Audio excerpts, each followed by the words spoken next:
Hey, y'all. Good morning. It's Virginia. So, do you want to know all about making delicious cocktails?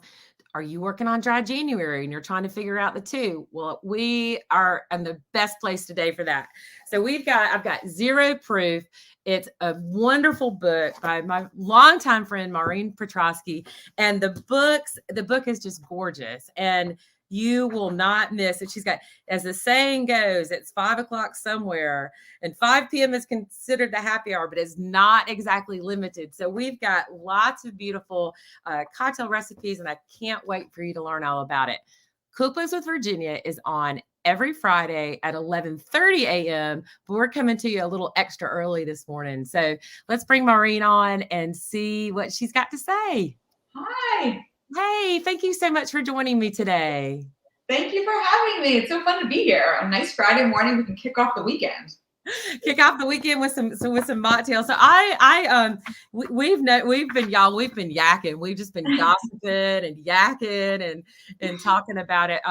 Maureen, oh my gosh, I could like wax forever about all the great work that you do, but I'm gonna let everybody talk a little bit about yourself and tell us your story. Okay. Well, how much time do you have? I'm gonna go a long story. No. You go. Like Virginia said, we have been longtime friends, met in Atlanta, I don't know, 20 some years ago. Good morning, Tammy Cook. I know Tammy Cook's here. Yay, Tammy Cook. So the food world, the drink world, entertainment space, I mean, you run the gamut. We've done literally everything in this arena, especially in media and television and writing books. So I stepped into more the drink space. Probably when I lived in Atlanta, I had a book club, which was turned into not a book club. And Tammy was actually one of the OG members of that because we worked in production, and then some people left production, and one woman went to work for the Atlanta Community Food Bank. And so we decided to get together, and some people wanted to read the book and some people didn't want to read the book. And you know how book clubs are. I mean, some people are serious and some people are just showing up for the drink. So I thought, well, why don't we make it a wine club? Because I loved wine and we were already drinking a lot of wine anyway. And I thought like I could kind of teach you through it. And so that was the idea for the first book, which was called The Wine Club. And basically it's based on the calendar year. Every chapter is a month. So for January, we did bubbly wine. And in that month, I talk you through tasting it. You kind of find out what you like from which parts of the world. And then there's recipes also. Now, that book I wrote before I had children. So the recipes were much more complicated and much more difficult. I did go to school at the Culinary Institute of America, and that's where I studied food. And then I was you learn about wine there, which is one of the cool things people don't know about the Culinary Institute of America is that it's one of the only places in the country that legally you can drink under the age of 21 because it's for educational purposes. So a lot of people go there right out of high school, but yet they have to take this 8 week wine course, which is very intensive. And so you're drinking a lot of wine, but again, it's to learn. And so I fell in love with wine. And I went to culinary school fairly young. And so my background was really just beer drinking or, some easy cocktails here and there, but really fell in love with wine and the magic of it and just sharing it with people. And that's the whole idea of food too. It's like what brings us together. So the wine club was a perfect excuse for me to get together with my friends once a month, drink wine. So I was learning about it, but really we were just having a lot of fun. Fast forward, I have twin boys. I moved from Atlanta back to Manhattan. I go to work for Bon Appetit magazine. I know that Virginia's been in the magazine space also. So we know that editorial world. But I stayed in TV and I was back to work with the Food Network and lots of fun projects. And then I wrote another book called The Cocktail Club. And that was the same concept. Once a month, cocktails. And fast forward again, here we are in dry January, and we're talking about the new book, which is Zero Proof. So there's no drinks in it. And I drink. So I'm not preaching sobriety. What I want to be able to do is serve my guests delicious drinks that are beyond just cans of seltzer. And also, I really think that the space has changed so much that there is a desire for drinks that don't have alcohol in them. And you're talking to adults, not children. So when you go into an amazing restaurant and your option is a Shirley Temple or a club soda, we're really lacking. And so I want to keep challenging myself to do better and the whole hospitality industry to do better and to be more inclusive and supportive of whatever choice you make when you go out. And that could be to be sober for tonight or for dry January or forever, but you should still be able to have a well-crafted, balanced, delicious, exciting cocktail, not just a club soda. Preach, sister woman. Oh my gosh. I think that you're so on target with that. And I love this book. And I think that you're right, whether it's like sober tonight or sober for the month or sober forever. During the pandemic, many people know this that have watched Cookbooks with Virginia, but I was just in a bad place for a while and just not happy. And then the pandemic happened and it was like, okay, what am I going to do here? Because I knew that, I didn't need to like stay eating and drinking like I was. Right. And so because the pandemic was scary and I just didn't want that. And a lot of people, there were two methods, right? There's this huge weight gain and alcohol consumption went up, but then there was this other sort of path of people. And that was the path that I was on. It's like, okay, I want to get healthy. Yeah. What can I do to be healthy? And I think that all good things in moderation, including alcohol, right? But what you're saying about the restaurant and hospitality space, it's astonishing the number of restaurants that don't, or they have made that first step and made a list, and you'll go in and order it and they'll be like, oh, we don't have that syrup tonight, or oh, I don't have, like, we're not following through yet, we're not doing a good enough job. And so well, they need your book. They need your book. So let me hold it up and show everybody. So this is Zero Proof Drinks and More. Absolutely beautiful, exquisite photography by Levi Miller. Just really lovely. I mean, who doesn't want that drink? Look at how sweet and look how sassy you look at that. Look at that sassiness, girl. So that entire book, when you talk about the pandemic, we shot the entire thing here in this house, mostly in this kitchen that I'm sitting in. Yeah. Levi came down from Brooklyn. He's an amazing photographer, but mostly because his stamina could match mine and would work with me for 12 to 14 hours. Like, we were not giving up.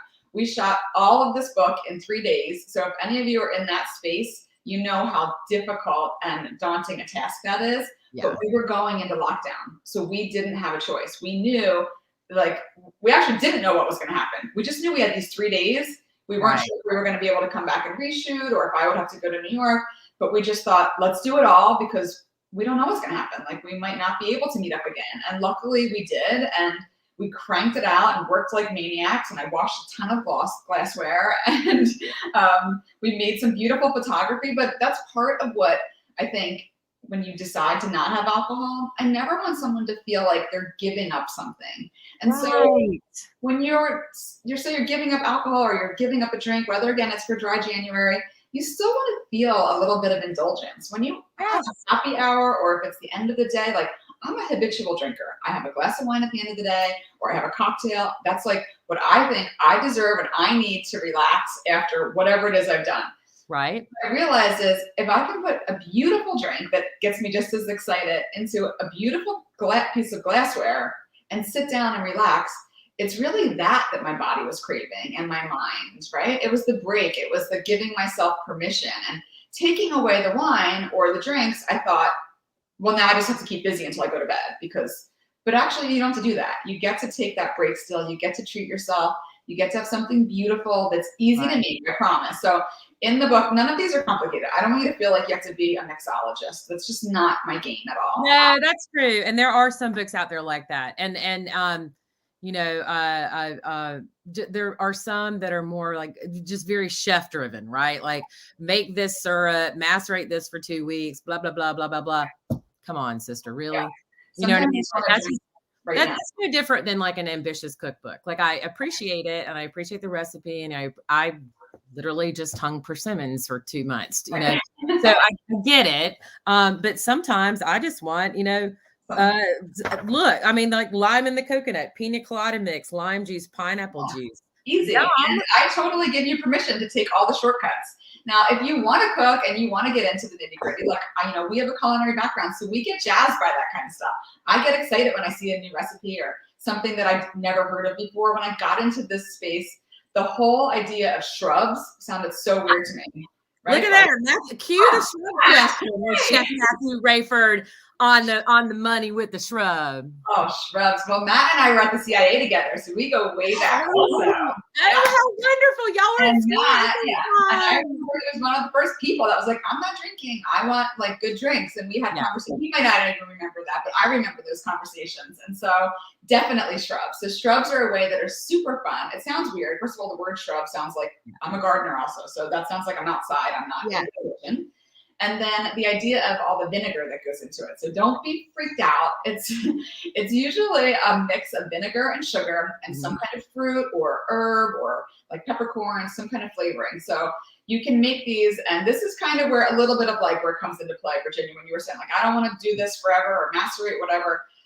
You don't have to do them forever. You actually don't have to do them at all. There's plenty of drinks that you can cook without them. But if you do want to get into that in the shrubs, and Matt is an amazing chef. So again, we're talking about people, and probably a lot of you, since you're here, are interested in culinary arts, and that's your palate, right? And so if you're coming to the table with more of a sophisticated palate, you want more of a sophisticated drink. And what a shrub lets you do is layer that and give all of those different complex feelings and effects from a drink. So drinking vinegars have been around forever. They were used for health reasons.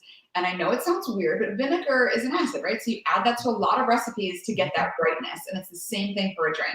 If you add a little bit of shrub, it's a very concentrated flavor. So I've got a couple here, actually, I can show you. So these are my fridge. This is a ginger shrub. I'm almost through them. And this is a lemon shrub.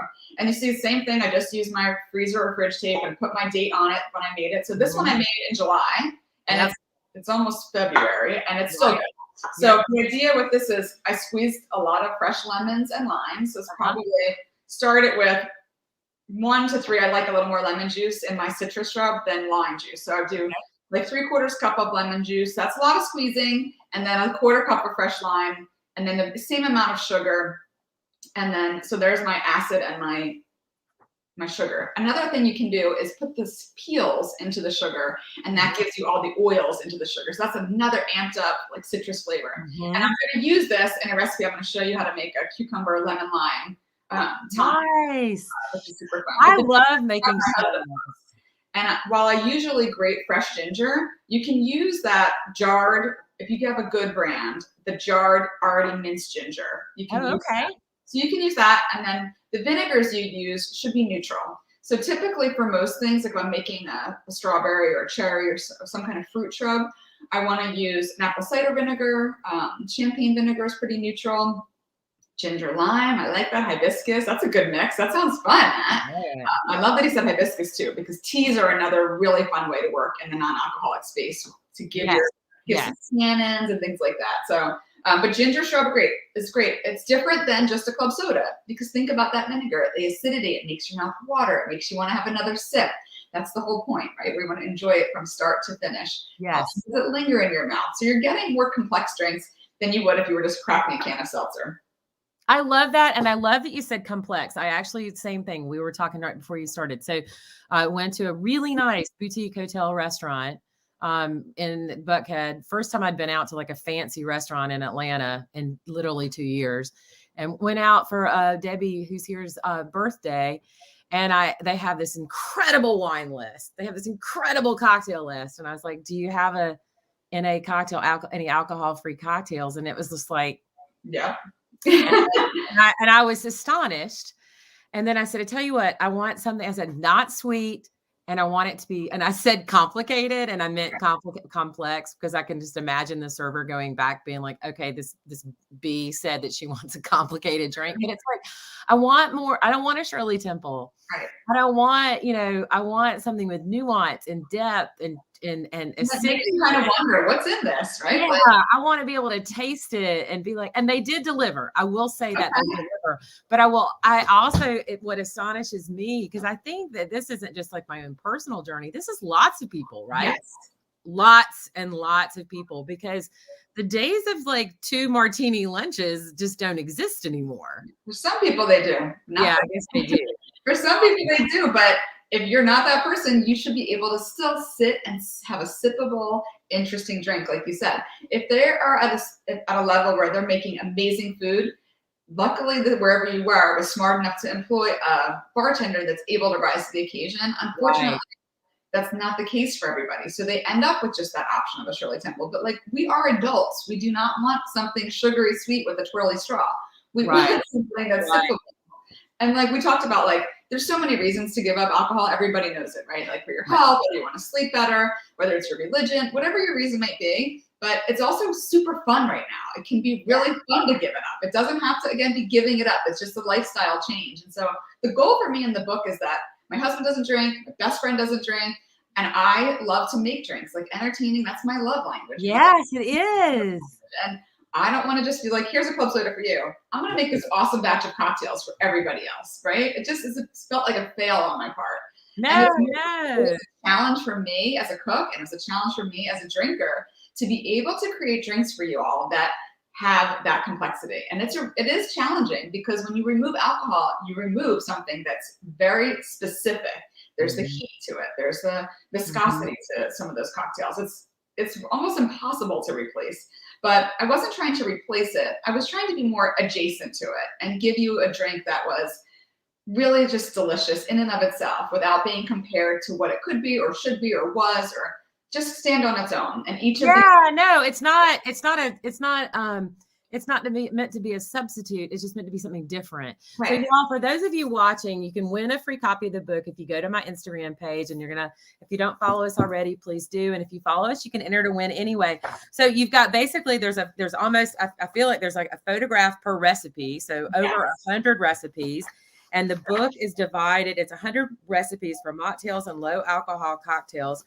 So you've got syrups, shrubs, and more, aperitifs and spritzes, day drinks, happy hour, punches and pitcher drinks, and then low ABV, aka session cocktails. So let's walk through it. So we've talked a little bit about shrubs, and I use shrubs too for like if my fruit's on the way out, then I'll just flip it into a shrub. So that's like that's exactly what it is, right? It's like you're saving, and that's when like the flavors are so concentrated, right? Like you think about when a banana is like almost black, that's when it like really tastes like a banana, like it's the most intense flavor. When your strawberries are starting to mold on a couple or they're getting a little wilted, it's concentrating. There's less flavor, right? And so we're saving that flavor and then using it in another way. So that's exactly what the shrubs are. They can be fruit. There's one in here that's strawberry balsamic vinegar with black peppercorns. So again, that base already, just add a little club soda to that or some tonic to that. The flavors, the complexity, you will love it, Virginia. Like it just I want to know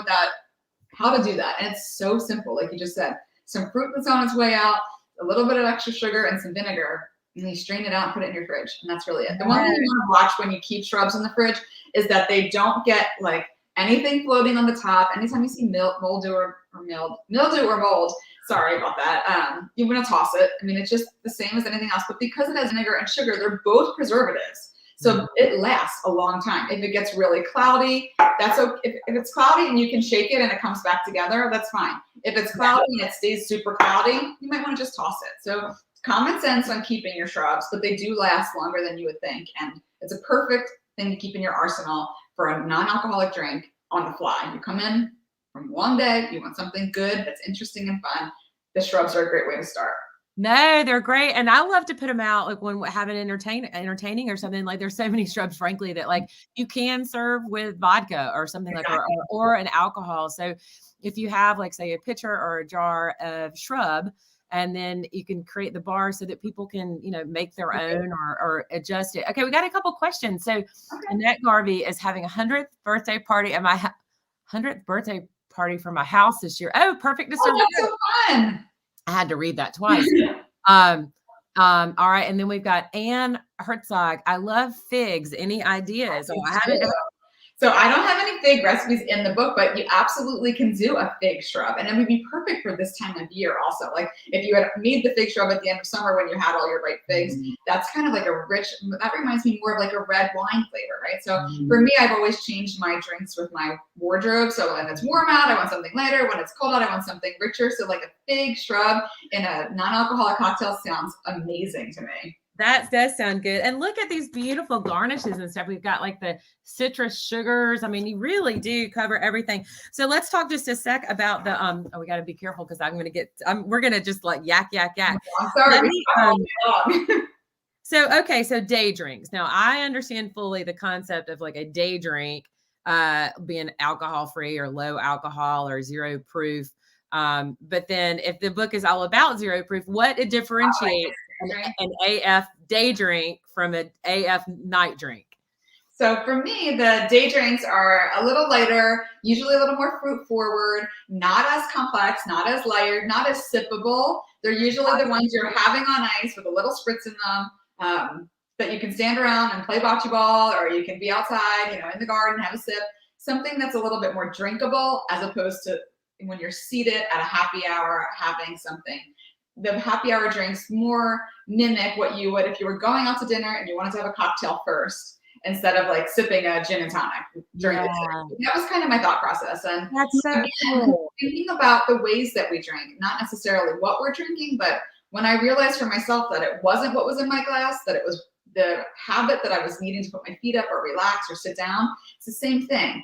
What is my lifestyle leaning towards? And what am I doing during the day? It's more active, that I can still be doing that. And then what drink supports that lifestyle as opposed to the flip side, right? So I'm not just trying to have everything be a drink. I'm trying to fit it into what I'm already doing. And so when I go to that's so cool. Oh gosh, Maureen, it's just so thoughtful, right? I mean, I feel like that. I mean, I'm not surprised. It's just, I don't mean that in surprise, but that's what I love about your work and about this book. Is that it's just thoughtful, because who wants to make like a 7 ingredient drink in the middle of the day?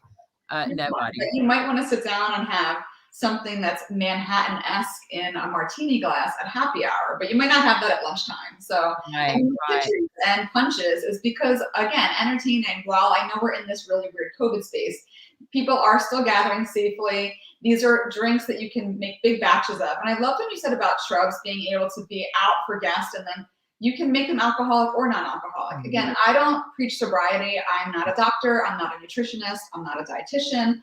I am talking about your lifestyle. So if you're having guests over, these are great drinks that often can add a little alcohol, and then you've got a foolproof drink for those of you who would want a foolproof drink. So the drinks are really versatile. And then having the last chapter, I didn't mean to jump ahead, but the last chapter is the low ABVs, right? That's what we call session drinks. And you think about session beers, they're usually lower in alcohol. You usually drink them over a period of time. That's why it's called session drink. And so the low ABV drinks are also a great way to be like a little dry this January, or just drying out. You can have something that fills that craving of a cocktail, but doesn't deliver that hangover or that interrupted sleep or all the things. Right. No, I think that's huge. And I think that obviously, there's all this research with, millennials and such as that. And my gosh, the seltzer, the alcoholic seltzer business has exploded, but I think it's all great. So you have a drink that you can demonstrate for us. So one of the things someone always asks me about is this drink, which is the cucumber lemon lime tonic. And this drink is the one that has the pretty cucumber around of the glass. I think it's on the back of the book too.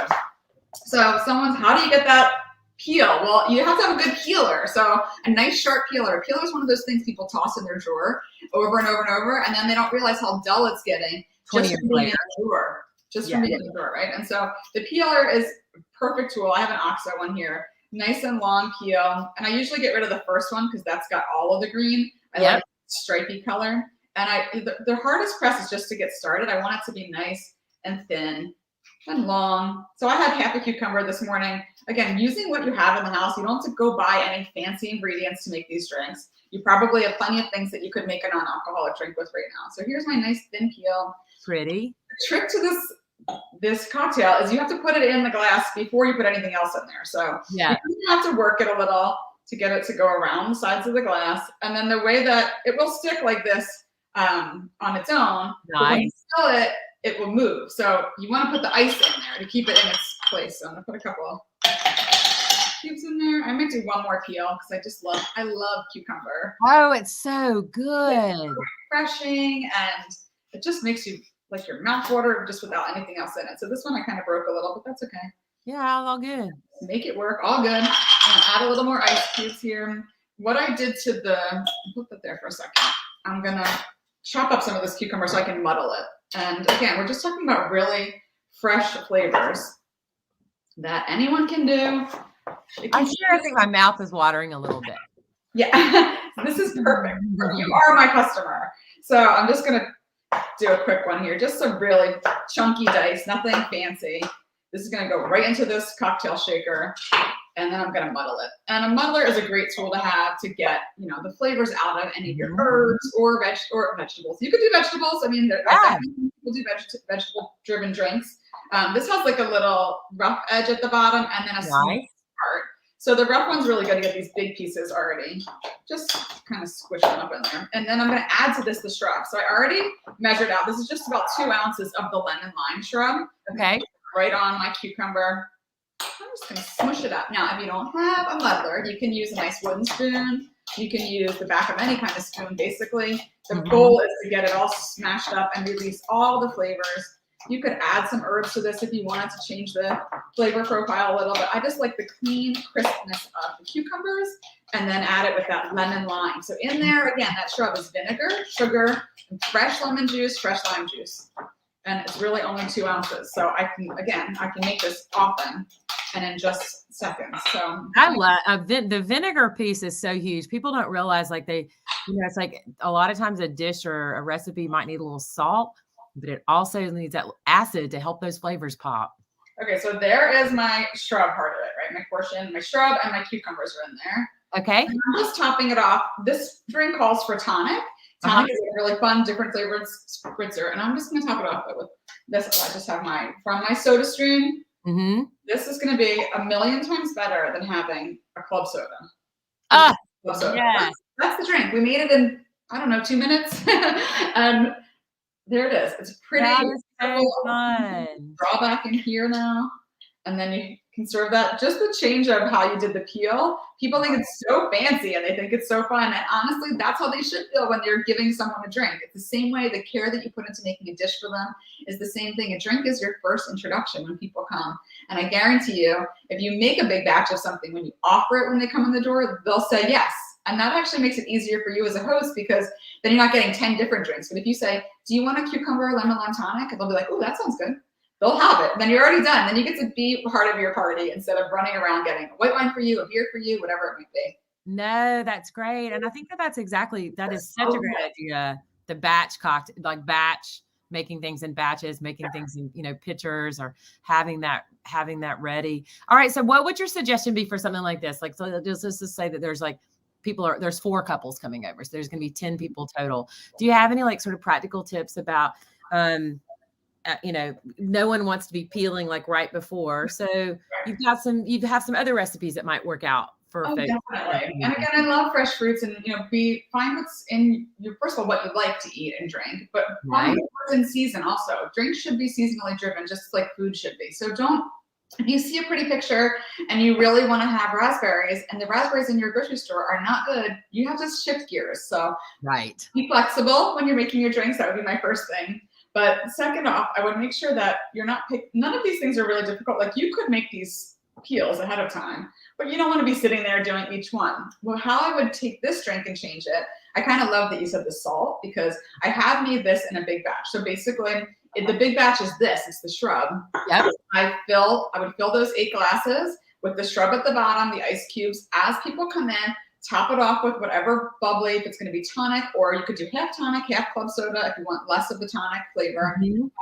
And then I would have sliced cucumbers ahead of time. So I would keep rounds, just a little dish of them, put a round on top with a sprinkle of salt. It's like awesome because the salt really brings out, again, the flavor of that cucumber. So if you don't want to be muddling cucumbers the entire time, you can just use some fresh cucumbers, some of that lemon lime shrub, and it's super fast. A tray is like my saving grace. A tray of glassware that's half prepped before people come in makes it so simple. Like, get yourself a tray. Everyone needs. And it's so fun. I think we used to buy different glassware, like 50 cents, 25 cents at thrift stores. Love it. Like I would never buy more than 2. Right. That's inevitably at the thrift store. Inevitably at the thrift store there will be 5. Right. Someone broke one and then they got rid of it. So, but for 50 cents or 75 cents, I'll take 2. And that way there's a nice little deuce of the setup, but it's really fun, I think. Everything in front of me all came from, you can see they're all different. Yeah. Program, every single piece of glass I have is like that. I love yard sales. I love estate sales. I love thrift stores. I love fun old glassware. And I only have one of these, but I love it because it's on this nice footed platform. Yeah. has an M on it for me, so that makes me feel special too. Oh, But that's so that's great. a great thing around the holidays. People are like, I need to buy more white wine glasses. I always say, go to the thrift store and just get a bunch of glassware because I use it. So inevitably I break it. And Right. it doesn't matter to me if they are mix and match. I actually think it's more fun that way. No, I think so too. And then you're not stressing out about breaking grandma's crystal or whatever. You know what I mean? Like it's grandma fine. would probably be happy if you were using it. So break it out of the cabinet. And That's exactly the thing. No, my dear friend Claire, she just did that with her silverware. Her mama passed away and she got rid of her stainless IKEA and she is now using her mama's sterling silver every day. She's like, why not? Here, same thing. I have old silver. I put it in the drawer. We use it every day. That's because I inherited it from my mom. My husband inherited it from his mom. And instead of being in these boxes that I'm storing, I'm like, let's use this. It's prettier. I mean, it doesn't get polished all the time, but I use it. And I feel like that's the point is to. That's the point. Well, y'all, I mean, oh my gosh, you could just keep going. But y'all, I mean, obviously, this sort of easy approach, very approachable way of living. You know, it's very clear with the work that you do, with the recipes and the work that you do on your website and all of your television appearances. And it's certainly very prevalent in your beautiful book, Zero Proof. I am so glad. My cheeks hurt from smiling. I'm so glad. It's so fun to see you. And thank you everybody for joining us, for popping in. If there's any other questions, you can always track me down on social. That's right. Like you said on our Instagrams. Yeah, we have it's fun. It's so much fun. Well, thank you so much for coming on today. And I really appreciate it. All right. Well, listen, you have a good weekend and I'll see you later. Cheers. Thanks. Oh yeah, cheers. Oh, y'all, wasn't that fun? That was so nice. Thank you for joining us early. We just needed to make some adjustments. But please go to my Instagram page and you're going to like Zero Proof. And if you don't like me, please do. And or Maureen, both of us, and you can enter to win a free copy. Make sure to go to Maureen's website for some more tips, tricks, and recipes. And then you've got me too, virginiawillis.com. Lots of fun stuff going on. I've been making a lot of reels lately, and we were talking earlier about the persimmons. One of the things I've got up right now on Instagram is a reel of tasting a 60-day-old dried persimmon. Isn't that crazy? So y'all, thank you so much for watching and bon appetit, y'all. All right. Bye-bye now.